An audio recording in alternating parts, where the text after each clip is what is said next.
Kualitonali nawinoteka Lil Milagro Henriquez, Ninawali Atikisaya Intatali, Gutzatlan Techkopigli, Kuali Nahuat Pipil. Hi, everybody. I'm Lil Milagro Henriquez, and I'm the founder and executive director of Mycelium Youth Network.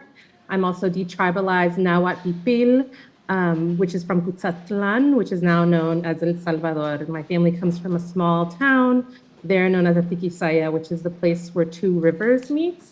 And I really want to begin with deep gratitude for the people that are here today and the Nebraska Youth Climate Summit for inviting me to present in this space as we collectively respond to this really urgent moment in time when federal cuts and instability makes all of our work even more important now than ever.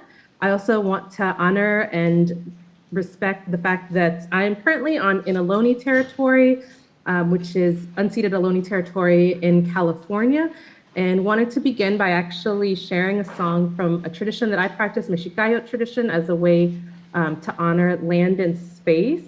I'm actually going to see if I can do I realize that because I'm not there in person, I'm going to see if I can do a screen share with both me and, there we go. Let's see if this works. Yeah, I just want to begin with the song. The song it's one of the first songs that I learned in Sweat Lodge and in Pili, but yeah, it just is a song to honor Mother Earth. I have my, I don't know if you can see this is my rattle, so I'm just going to sing. I'm not the best singer, but it's not intended to be that. So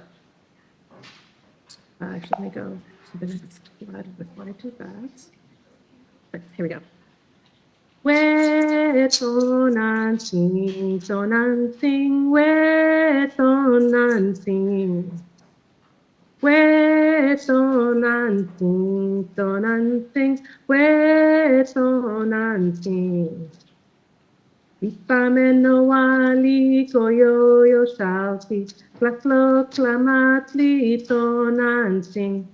Ipamenowali koyoyo shalti, klaklo klamatli tonansing. Tonansing, tonansing, tonansing. Tonansing, tonansing, tonansing. And I really want to come into this moment both for the fullness of who I am as a mother and daughter and granddaughter of amazing matriarchs and those who have witnessed multiple already apocalyptic events within their lifetime and who, despite all of that, have planted seeds of survival and resilience and possibility for a better tomorrow. And I often start when I come into spaces like this, really talking about my own personal experience and how I arrived and how I move in across multiple spaces that I'm in at both local, state, and the national levels. And I want to do this to really start deconstructing the idea that the work that we do is separate from and distinct from our histories and from our ancestries, especially in the field of climate justice. I really believe that actually the opposite is true. There's a fantastic saying that's going around across the globe around climate justice movements that says that we are not defending nature, we are nature defending ourselves. And that we need to, as we start beginning, look at our own histories of connection and rootedness to place and to land and to space. And that the moment that we're currently in is an environmental moment, is one that comes from legacies of different types of environmental destruction and colonization, and thinking about how that has impacted our very ability to be able to think long-term sustainability on our planet and on Mother Earth. And so I often think about my great-grandmother in Cutzatlan. This is the top picture, the top two pictures are on the left that are here on this slide. This is a town in Atikisaya, this is where I'm from, and how she witnessed the complete deforestation of old-growth forest in El Salvador, that really left only about 15% of old growth forest that's in El Salvador. A lot of El Salvador is covered in these mountains. And if you look closely into the picture at the bottom, you can see that it actually looks really green, but actually the majority of it is corn and trees that were planted for shade-grown coffee. And I think about my mother, who then witnessed the pesticides that were put onto that land, which made it so that about half of the land in El Salvador now is completely you can't grow any food or grow crops there for yourself because of the ways that pesticides have really destroyed the land and made it unsuitable for food production. And I think about how that then left my mom in a space where when she was in this small town on our family land, she was pushed out and came to the United States and was able to start a life in New Orleans, which is where I was born and raised. But that I have these family histories of land production and of land deforestation and destruction. That by the time that I was born in New Orleans, I was really coming into this from a very displaced place of displaced relationship to my own history and lineage. And I was a really working class kid growing up in New Orleans. I am a huge believer in like science fiction and fantasy, and part of that was because those are amazing places to be and to reside in and to imagine possibilities, but also because places that were green and that were ecologically friendly weren't close to me. They weren't places that I could easily access. And there were also places that my mom often had a lot of fear and nervousness around, given that there was a lot of bayous and swamps really, really close to where we were.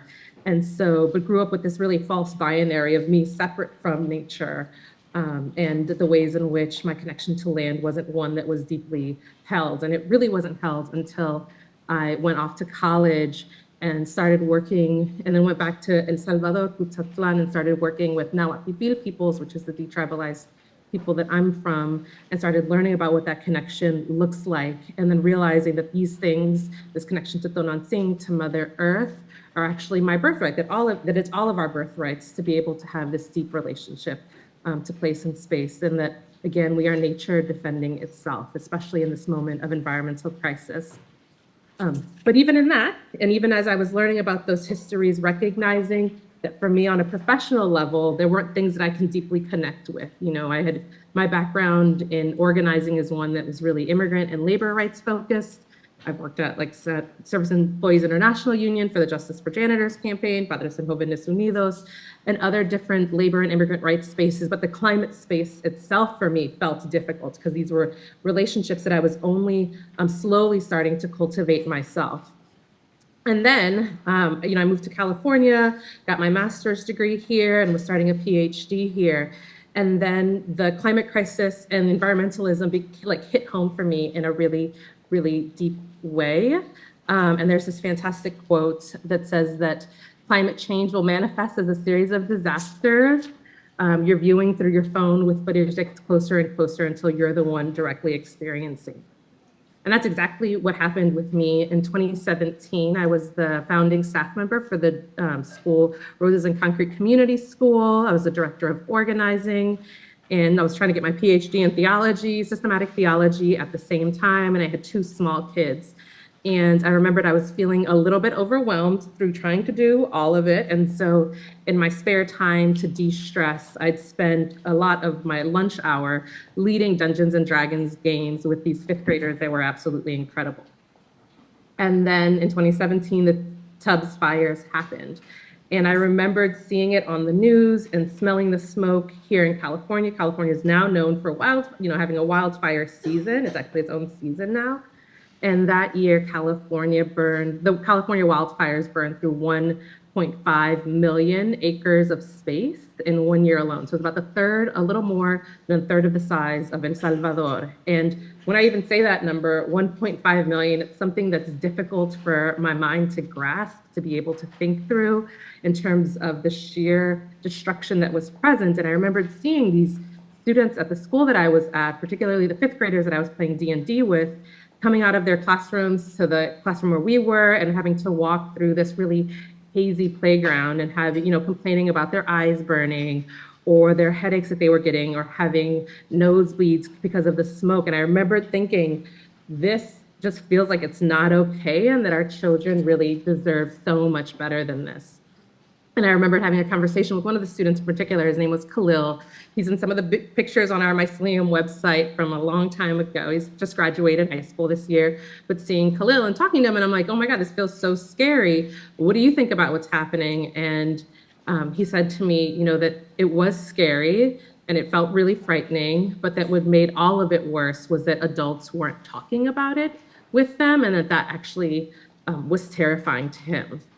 And I realized in that moment that although I know my own history, I know my own connection to land, I've made a point to be able to dive deep into my own traditions, that my own distance from what this meant in our current climate movement and climate moment that we were in actually made it so that it was creating this gap or this disjointed reality with our young people. And that when we don't talk to young people, we don't have collective conversations as a whole, as a country about our climate crisis, that it's creating this, the sense of disjointedness between what they're learning in their schools and the world that they know that they're gonna grow up in. And for me, it was one of these really matrix moments. And this is a very geriatric millennial, I was born in '82 experience, but I remembered watching The Matrix way back in the day, the original Matrix, and there's this moment where like Morbius has these pills in his hand and he's offering them to Neo. It's a great movie, I suggest that you watch it.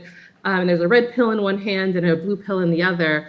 And the blue pill was the pill that you do if you were going to try to numb it away or pretend it wasn't happening, pray it away in different ways, drink it away, like just find ways to push down that anxiety. Or you can take the red pill and really start going down the rabbit hole of figuring out how do we face our current reality in its fullness and be able to think about it in a way that was eye-opening. And so obviously, because I'm here with you at a talk around climate change, obviously it's clear which one I took, but even though I made a decision in that moment, a very conscious decision with those fifth graders, we had a very serious conversation on it. I don't know what I'm doing, but if I start something, will you start this with me? And do you want to think this through with me? And can we start first from the place of your own experience and your own anxiety? And we can think through what are solutions that we can build. And they said, yes. And so I know that just taking that even first step to have some of those conversations helped me feel like I can navigate and create a world where young people can see themselves, but still trying to figure it out and still feeling that level of climate anxiety and depression that I know that is so prevalent. And so I'll know I'm virtually, but I can see you. So if I can just get like a show of hands of people in the room, of folks that also feel a sense of climate anxiety in this moment. Okay, thank you. That's helpful. That's pretty common for different spaces that I'm in, whether I'm in climate scientist spaces or just general population spaces, because this thing that we're all experiencing, that so many of us are experiencing, are things that actually young people across the globe experience. They're seeing these images, they're experiencing wildfires and drought and flooding in these really, really intense ways, and they're having this high level of anxiety around what to do. And that this thing that Khalil told me earlier, in that first meeting that we had, and even like now, just doing the show of hands, it becomes very, very clear that we are in a mental health crisis in our country around climate change, and that we need to be able to do more to address this level of anxiety that young people, and I know that feel, but also I feel as a mother and raising my kids here, or being in an organization that works a lot around climate adaptation and mitigation with young people, even as we're seeing the pulling back of federal protections and the cutting of different funds, but we're seeing the collapse of also ecosystems, entire ecosystems, and we're seeing the ways that all of the things like heat island effect and drought and flooding all affects us collectively on a day-to-day basis. And that young people are both seeing this, but then they're also going to schools where they're not actually talking about it. And so they're not actually being prepared for the world that we know is happening, is unfolding right now in front of us, but we also know is going to get consistently worse and worse as we think about how the escalating levels of climate threat that we're facing. And there's this fantastic quote from the Fifth National Climate Assessment Report. I was really blessed to be able to go to the White House launch of this and be able to speak about how Mycelium, the organization that I'm with and have founded, how we use reports like this. But this quote that always sticks with me is at the very beginning of the report. And it says, in the 1980s, the country experienced, on average, one inflation-adjusted billion-dollar disaster every 4 months. Now, on average, we are experiencing one every 3 weeks.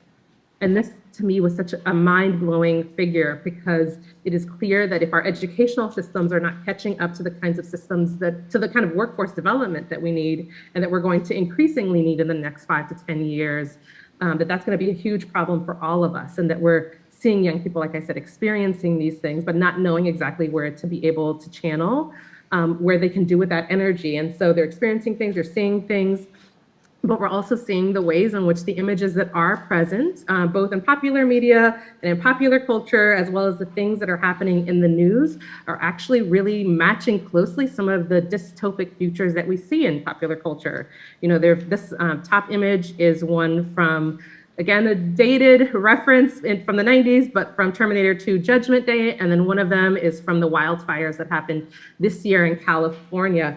And they're pretty similar if you actually look at some of these images, not just for wildfires, although there's fantastic things around those, but when we're thinking about things around like drought and flooding, and you'll see it in films like this one, you'll see it in The Matrix, Mad Max most recently, and obviously The Last of Us came out, which has fantastic mushroom representation, but in a really negative way, but it has this very apocalyptic dystopian future and vibe. And that this actually things that we're seeing on the news are, and in popular culture, are this image of like the future is going to be bad and it's going to be burning. And so, the effect that that has on our subconscious and our collective imaginations about what we want to be able to imagine and build cannot be really overstated. Because the moment we've begun to normalize the possibility of these as realities, and the moment that we say that this is what our future is going to be, is the moment that we've already lost. And by that, I mean we've lost the future of what our imagination can and should be, and what a climate possible future can look like, with young people and with all of us coming together to imagine a different world and creating systems that feel regenerative and sustainable. And so Mycelium does the work of being able to say, here's the realities. This bottom picture is the one from the wildfires. So what are the things that we can do to be able to mitigate or adapt to it? And how do we create spaces where young people can actually feel hopeful, they can feel ready, they can feel prepared to take different kinds of actions and to work to step into careers that are allowing them to live a climate hopeful future, or what we call a realistically optimistic vision of a climate disrupted future. And that we do think it's possible because there are actually incredible solutions all across the nation, but all across the world, around things that we can start putting in place now to be able to start doing things different. But those aren't the ones necessarily that we're seeing on the nightly news or that we're necessarily seeing in popular culture.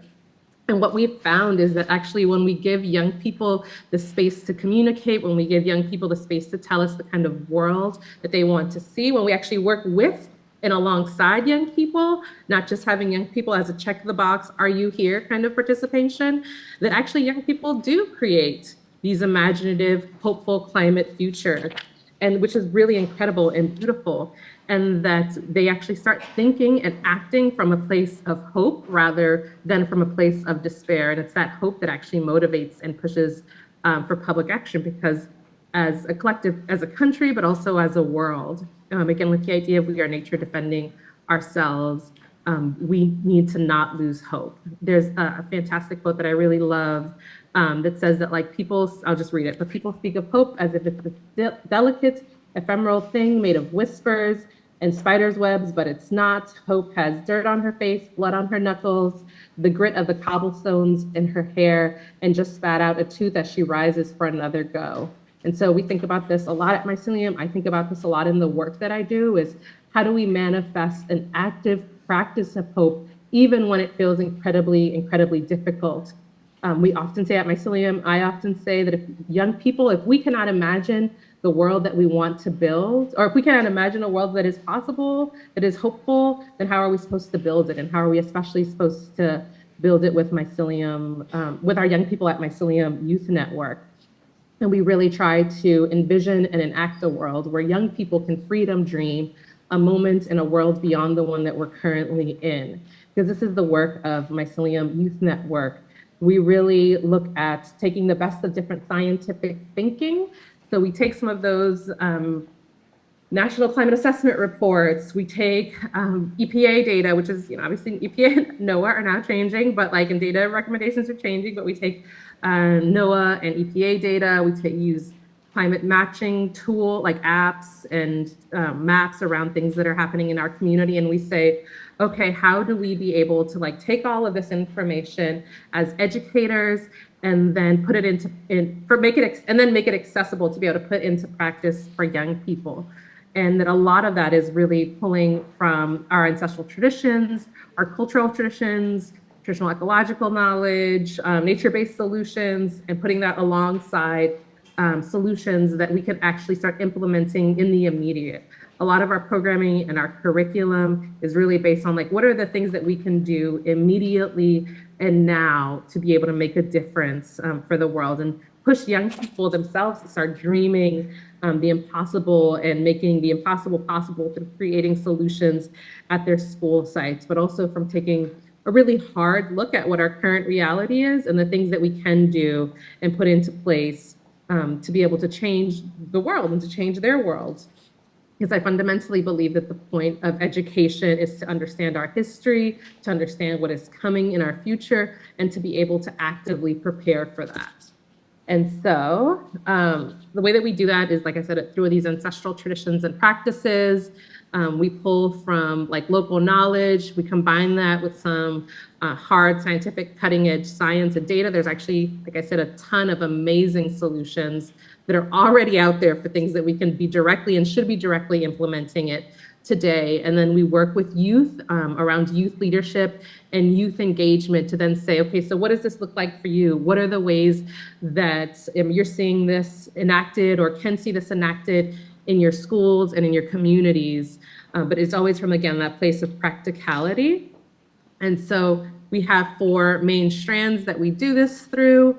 I'll talk about all of them super quickly and then a couple of them in much more detail. But we have our Climate Resilient Schools program, which is a next generation science standard aligned program. It runs from 4th through 12th grade, depending on the grade and depending at the school that we're at. They're meant to be standalone sessions. Each of our programs is looking at an area of environmental concern and then saying, again, how do we mitigate and adapt to this? What do you need to know in the now? Like, what can you do immediately for wildfires? What are things that you can do proactively to be able to prepare when we're looking at drought, when we're looking at flooding? Those are all different areas of our programming. Here's how, we have a program called Growing Our Health, Food, Soil, and Carbon Sequestration, and it's looking at biochar and carbon farming and what that can look like at a hyper-localized level. But it's also looking at how that can, pull carbon dioxide from the atmosphere and reduce emissions. And so that program serves about 175 students on a weekly basis. We have our Youth Leadership Council program, which is a paid internship. 3 out of our 4 programs are actually paid internship programs. We pay young people around between $20 and $25 an hour for their work because we know and value young people's wisdom and information and knowledge. And so we want to make sure that they see themselves as knowledge leaders, but they also see that this is a viable career for them in the future. But our YLC program is where students who have gone through our climate resilience schools program, this is a high school program, can actually build out their schools as resilient hubs. And they start from doing some YPAR, youth participatory action research, and combine that with a community needs assessment to figure out what are implementable solutions that they can do at their school sites. We have our Gaming for Justice program, which is an environmental justice Dungeons and Dragons program, which is one of my favorite programs, where we look at moments in the Bay Area's history and present and think about and then put those in a game that young people can play through. This is predominantly middle school, but we have middle schoolers and some high schoolers that are present. And it's just an open imagination and open world where we're taking a scary thing like, we'll go back to the wildfires, like the wildfires example, or where we're looking at atmospheric rivers. That was a term that was coming up everywhere in California last year in terms of the flooding that was happening. And we say, let's play this as a D&D game and see, like, what do you want to dream? What do you want to imagine? Or looking at things like the pollution that was happening around our ports and factories. And we call that adventure death by a thousand breaths. And so we're really trying to work from a place of what happens when we just play around these topics, like what is opened up as a place of imagination for young people and leadership, because youth leadership is incredibly important to us as we're going into this. We want young people to feel and to be in positions of institutional and infrastructural power to really create the kind of world and the vision that they want to see.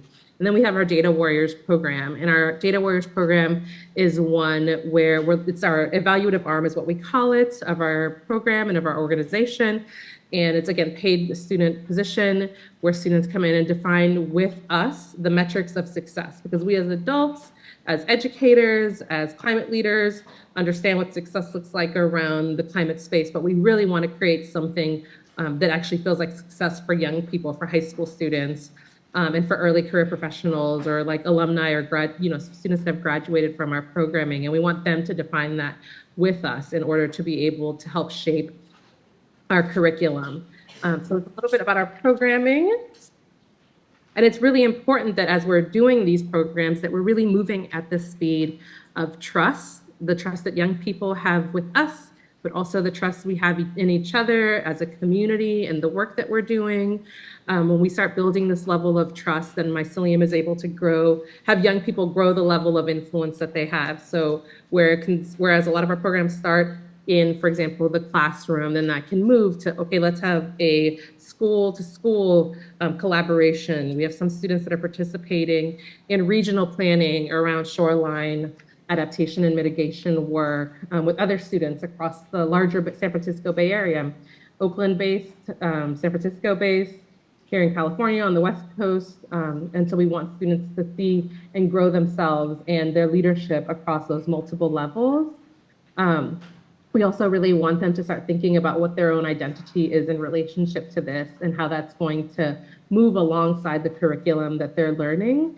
We're in favor of young people going to college or not going to college. We're in favor of both. We really want it to be that, like, how can you, no matter what your career choice is or what your path is post high school, that you can see a viable way that your learning and your teaching around climate adaptation and mitigation can move across several levels. And again, we want that place of how our education should be in service of the world that we know students are aging into. Because otherwise it feels like we're, again, creating a very, very disjointed reality between the things that they're seeing and hearing and their own sense of knowledge and identity and being able to make changes.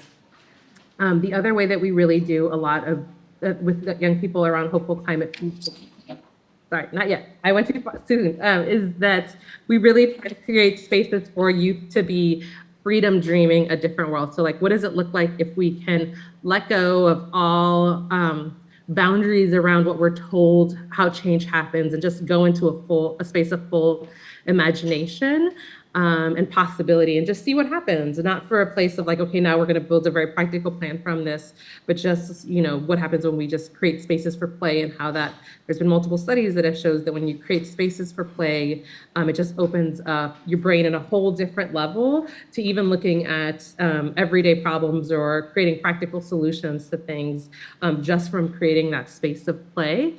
So I wanted to actually share a small clip from a docuseries that we were part of that is currently up on PBS called Climate California. It should be hopefully airing still on Hulu in January of 2026. And we were part of episode 6 on the episode called RPG, which is just looking at the space of play. And we were highlighting one of our programs, which is our Gaming for Justice program. And so students in this space were playing through an adventure called Fanning the Flames, which is about the deforestation of oak trees from Oakland and the planting of eucalyptus trees, which is a real history and it happened. And I'm not sure if a lot of people know, but eucalyptus trees, which are all over Oakland, were planted as a quick source of wood, but eucalyptus is actually incredibly flammable. And so in this adventure that students were playing through, they were playing at our lead storyteller, Marcy Brown's house. We were, just there playing a game. They had no idea what the adventure was going to be about, and they were looking at this moment in time in the Bay Area's history that involved, the deforestation of oak trees and the planting of eucalyptus trees, and then said, okay, like, how do you want to think about this issue? And then the first day of filming was them just actually playing that as an adventure, and then the second day of filming was them actually dressed up as their D&D, the Dungeons and Dragons character, playing in the very redwoods and oak trees and eucalyptus trees that we were actually talking about. So it was this really powerful moment. It's a 2-minute clip. I'm hoping sound works on it. So if If the sound works well, it'll start pretty immediately. Can folks just raise their hand so I can see when it starts playing? Does that work? I can't hear you, so I'm assuming that's resounding. Yes, that's what's going to happen.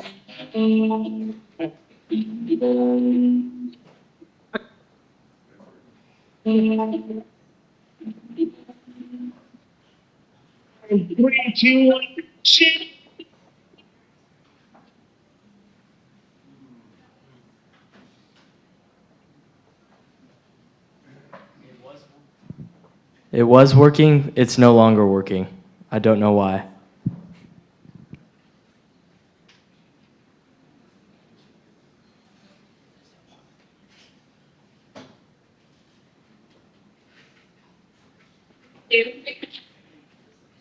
Amazing.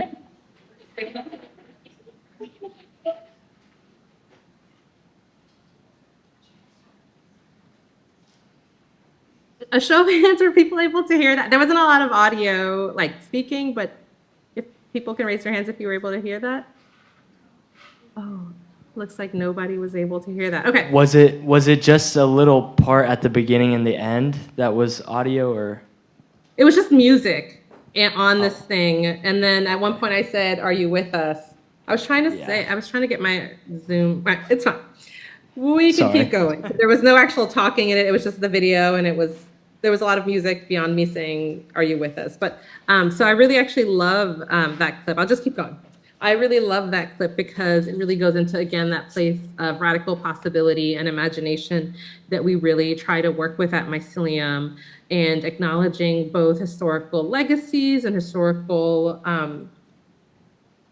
legacies that have enabled us to be in the current place that we're in, the current predicament that we're in around our climate, but also really leaning into a place of hope and imagination for what the future can hold. This is Leo Max, who was an amazing student that was part of this filming and this process.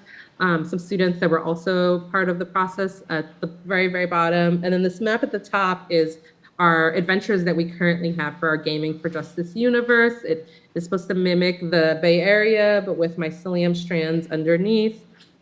And that, like, the reason we want to do this place from a place of imagination is just not only so that some students can start thinking about the world that they want to build and how they want to build it, but also because we recognize that young people, as we all know, are the most impacted. Youth are the most impacted. Young adults are the most impacted and will be the most impacted on the increased escalation of climate change and climate change related instances across our country and across our world. And that we recognize that because they're the most impacted, they're also not passive participants to what that looks like. Our current educational system often assumes that it's, we think about it as like, here's a teacher and here's a teacher imparting knowledge to the student, and the student takes it in as an empty vessel that's ready to be filled with information and with knowledge, but that actually students should have a say in the kinds of things that they're learning about and in the world that they want to be able to build, because we want students to come into this from a place of curiosity and wonder, because when they start asking the kinds of questions that they inevitably ask as young people, as a parent, I know that some of the things that I hear most is this question of why. But the more they ask the question why, the more actually they start pushing back and start helping us to reimagine a world that feels hopeful and a future that really feels hopeful. And so, and that's really important to us, because we believe fundamentally that young people have this pushing back of what systems and what the world should be. And when they push back against us, they actually create the world for the better. The majority of movements in the United States, I'll just speak to the United States, in the United States alone, social justice, human rights movements have actually started from the place of young people asking why and pushing back against the world as it currently is. And that's really the work of Mycelium, is being able to create that heartfelt space to be able to create futures that are exciting and hopeful for young people, that are counteracting climate doomism and climate anxiety. And we do this in a few different ways. I'm looking at the time. I feel like I started a little late, so I'm hoping that it's okay if I go a little, like just like 5 or 6 minutes over. But during our Climate Resilient Schools program, this could look like on any given day, students are outside doing a Foraging for Our Future walk, which is identifying medicinal and edible plants that are around their neighborhoods, doing soil testing, pH level testing for soil to be able to see how healthy the soil is and if students can, can actually eat the things that they're actually growing in their neighborhoods, building DIY air purifiers for wildfires, learning about plant medicine, learning about ecosystems and keystone species for around like respiratory health and water purity for streams, and doing water catchment systems or building out a little solar panel battery system. So they're consistently actively working with their hands, and they're then taking and doing projects where they're actually able to physically manipulate the world around them for the better, and being able to recognize how they're, again, not defending nature, they are nature defending themselves. And that we recognize that, like, also the ways that our young people are geniuses around social media, and being able to spread messages out and being able to talk to other young people and inspire other young people to take action. And so recognizing that when we support the young people at Mycelium Youth Network to do the work that they want to do, that it actually has this larger impact in the world. And so that's really important to us. I'm just keeping an eye on time. And that the good thing, though, about radical imagination is that we're not alone in crafting it, that we actually have a whole history, both biological as well as just collective humanity, moments where we've pushed forward and made breakthroughs and can pull from some of those lessons learned, so that we're making sure that we're not just repeating the mistakes of the past, but actually are able to learn and be able to create a different future for all of us that we really want to see. And that we not only can create a reality that we want to see, but that we're doing it and we're creating another world that is possible, so we can start being able to dream that out. There's a great quote from N.K. Jemisin that just talks about the importance of putting ourselves into future visions of what humanity can look like, or what the world can look like, or the ecosystems that we want to do. And that in order to do that, it's about coming together to be able to imagine that together. And I'm looking at the time again. There's this fantastic, I will not play it actually I'll play just the first few minutes of it. Let's see if this works. It is not, don't worry about the sound, because there's no spoken language on it.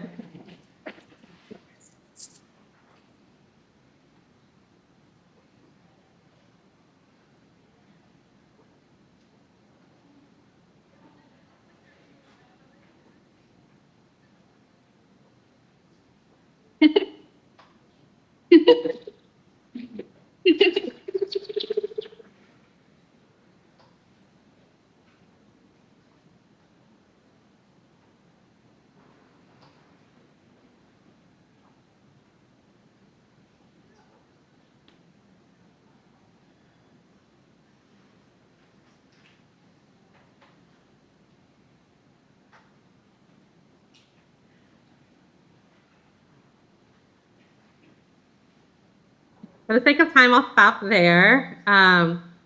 Just and wanted to say, like, I wanted to show this video because I want us to actually all think about what it could mean if we started shifting our collective imagination and our collective vision for what the future can hold, from a place that is not one of a Terminator 2 Judgment Day, or these apocalyptic histories or the apocalyptic stories we're told about the future, but one where technology is working actually with and alongside of us to create a better world. That whole video was from a strain of thought called solar punk, which is just imagining what the future can hold and what technology can do on a positive level. And that we don't have to just imagine the future as something that is scary and frightening, but something that we can all co-create together. And so I do want to take a full minute for us to do this collectively in a space, and I'm just going to put my own personal timer on, but I have these reflection questions here, and it's a silent activity. It's just about sitting and closing if people felt comfortable, closing your eyes.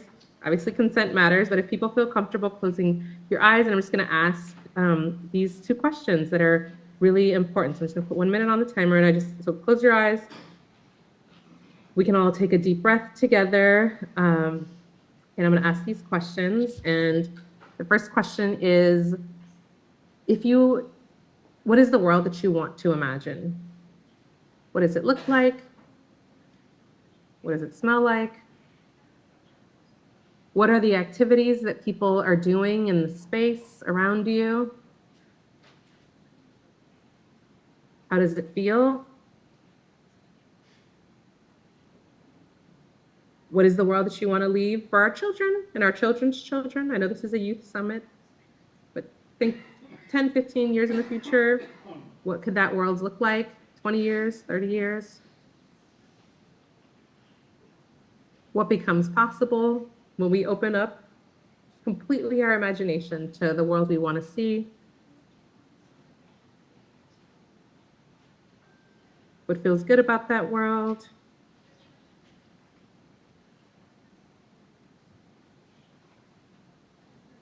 And who would you want to be in the world? And who do you want your children or children's children to be surrounded by, surrounded with? What kind of technologies and systems and ecosystems? Okay, you can open your eyes, take a deep breath.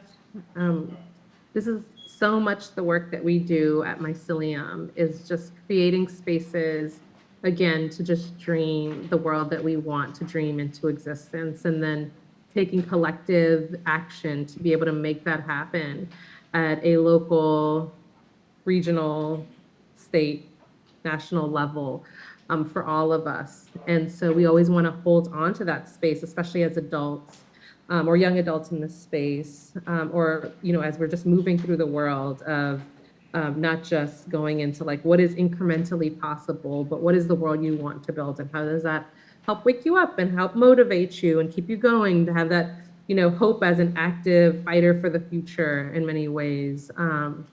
To be able to create something that feels beautiful and meaningful for all peoples. And so I wanted to end with one of my, I'm a huge Lord of the Rings fan. Monday of this week was actually National Hobbit Day, which was exciting. I'm pretty sure it was Bilbo Baggins' 111th birthday, but there was a moment in Lord of the Rings that always calls to me when I watch it. And we have an annual tradition in my house of watching the full extended edition 14-hour Lord of the Rings trilogy, not The Hobbit, not the new television show, Rings of Power, but just the Lord of the Rings. And there's this moment where Frodo says, "I wish the ring had never come to me. I wish none of this had happened." And Gandalf, because he's Gandalf the Grey at this moment, responds, "So do all who live to see such times, but it is not for them to decide.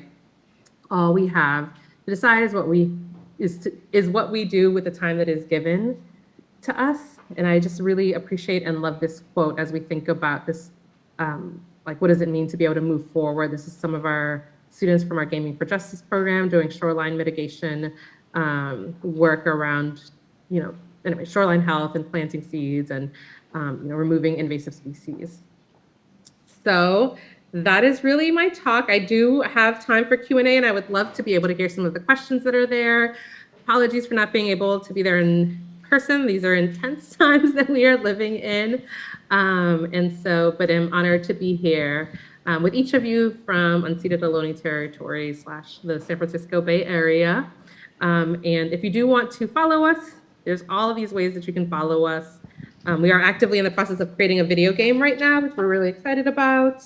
So we'll be pushing a lot of that in our social media, but open to some Q&A and some conversation, if there's time. That's my quote. There's another Gandalf quote, the great one. Does anybody have any questions?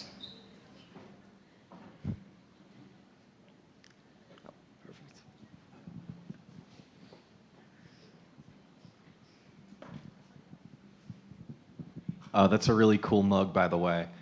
But yeah, It's on brand. it really is. I guess my question is, what has the impact of bringing in interactive elements made on, I guess, the longevity of people staying in your organization and just being interested?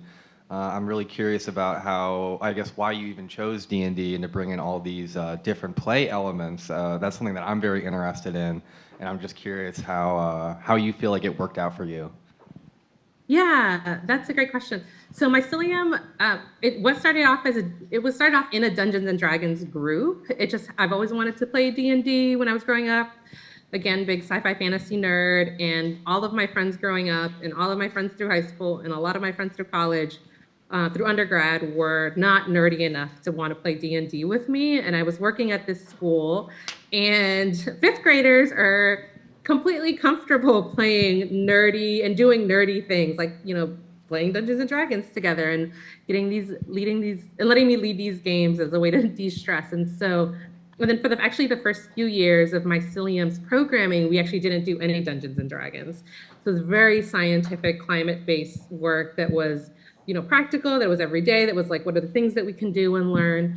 And it wasn't until actually COVID came, and a lot of the schools in the Bay Area, but obviously across the nation, shut down, that we started thinking, I offered within a couple of weeks of COVID happening in the Bay Area school shutting down, Mycelium had programming, just free programming that was up and running. And I casually offered to run the D&D group. I was like, well, I think I can bring this back and maybe it'll be helpful for students because they might not feel so anxious. And it became this huge success, and the class filled up. I think at one point we were running like 3 or 4 sessions a week for young people, and had to there were more young people that wanted to do it. And then started to think, okay, there's actually something here. There's something here that happens when we just create spaces to play together. And then can we bring in, and because D&D is obviously, maybe not obviously to a lot of people, but D&D is a fantastic platform to be able to do what's called home brewing, which is where you make your own adventures, to start home brewing aspects of environmentalism and environmental lessons into it, but in a way that shouldn't feel like you were learning. It shouldn't be like chocolate covered broccoli. It should feel like you're playing and things happen to have a, environmental aspect to it. And then it was students themselves that were like, I want us to continue doing this. Like, we need to do a lot more of this.